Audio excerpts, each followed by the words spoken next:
कर रहे हैं संचार साथी ऐप के, जिसके माध्यम से मोबाइल यूज़र ये भी जान सकता है कि उसके नाम पर धोखाधड़ी से और कितने कनेक्शन लिए गए हैं, या अगर नहीं लिए गए हैं तो क्या उसके नाम से किसी तरह की धोखाधड़ी तो नहीं हो रही, क्या उसे ब्लॉक भी किया जा सकता है।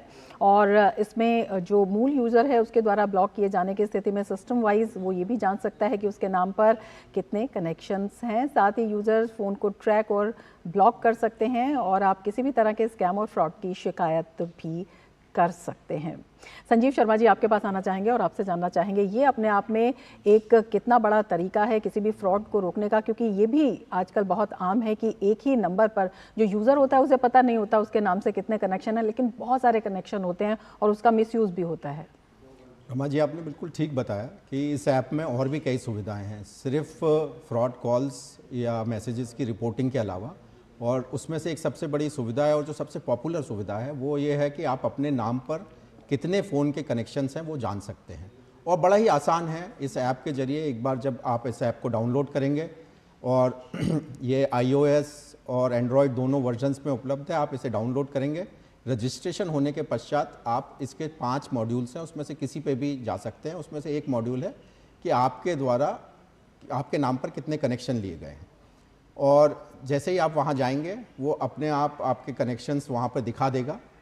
उसमें ये भी सुविधा है कि अगर कोई कनेक्शन आपको लगता है कि ये मेरे नाम पे मैंने लिया था लेकिन अब मुझे इसकी ज़रूरत नहीं है, तो आप वो फ्लैग कर सकते हैं वहाँ पर। और या फिर आपको लगता है कि ये कनेक्शन मैंने नहीं लिया तो वो भी फ्लैग कर सकते हैं।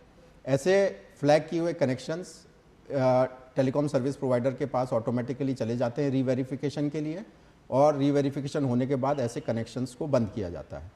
संचार साथी पोर्टल से इस तरीके से करीब 75 लाख से भी ज़्यादा कनेक्शंस बंद किए गए हैं पिछले 1.5 साल में। बिल्कुल, ये बेहद महत्वपूर्ण जानकारी आपने दी है। राहुल जी, आपके पास आना चाहेंगे, आपसे जानना चाहेंगे किस तरह से जो इस तरह के कनेक्शन हैं वो ले लिए जाते हैं और किस तरह के इससे फ्रॉड होते हैं और हो सकते हैं, और अब जो है किस तरह से इन्हें रोका भी जाता है।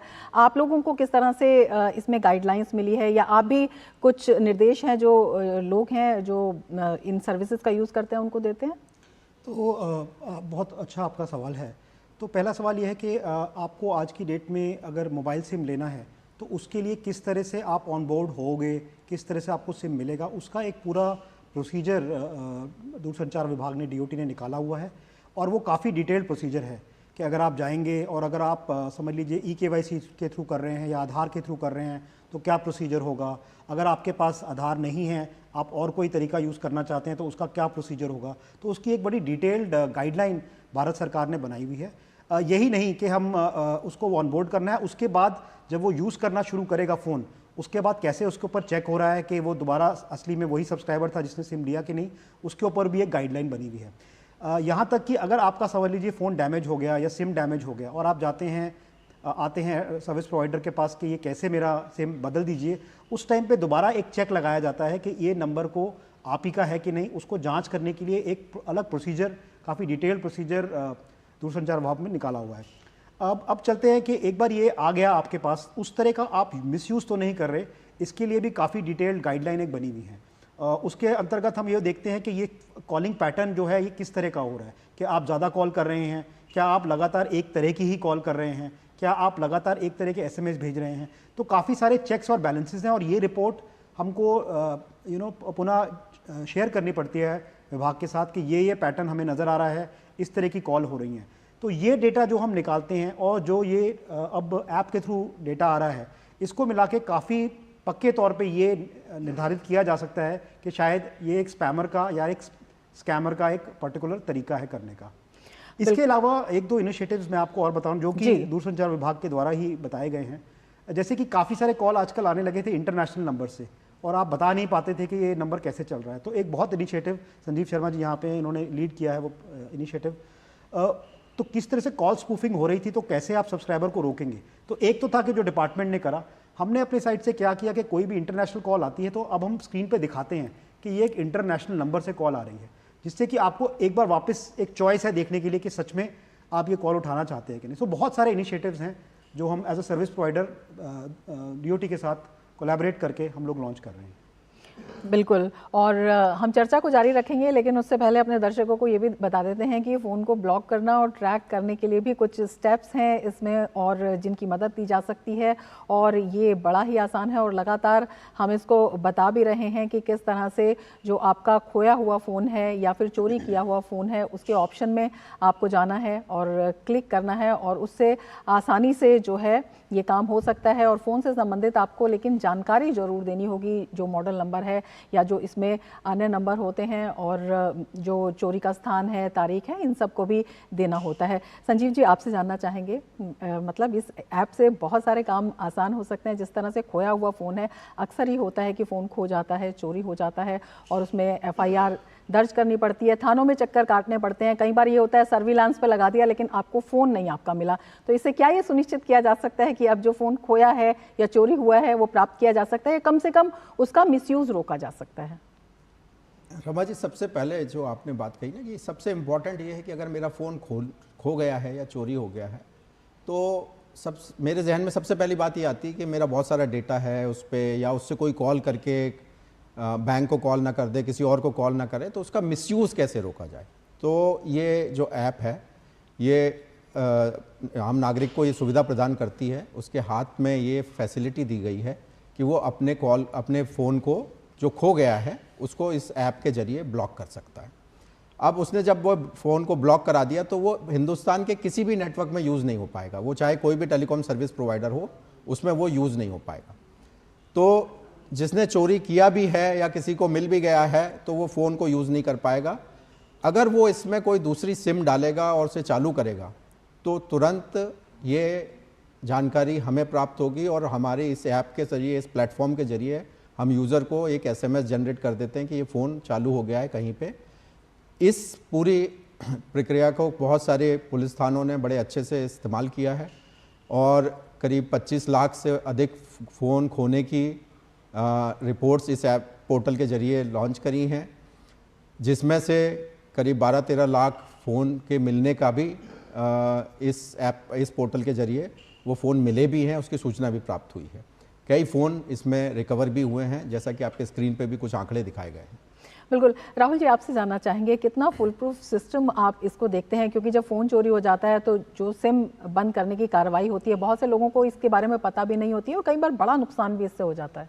हाँ जी, तो देखिए कि अब अगर सिम किसी का गुमा है या फ़ोन किसी का गुमा है, तो ये बड़ा ज़रूरी है कि पहले उसको वेरीफाई किया जाए कि जिस व्यक्ति का वो फ़ोन था वो उसी का फ़ोन है कि नहीं। बिकॉज़ कई बार हमने इस तरह का पैटर्न देखा है स्पैमर्स का और फ्रॉडस्टर का, कि वो आपके नाम पे आके और बोलेंगे कि मेरा फ़ोन गुम गया है।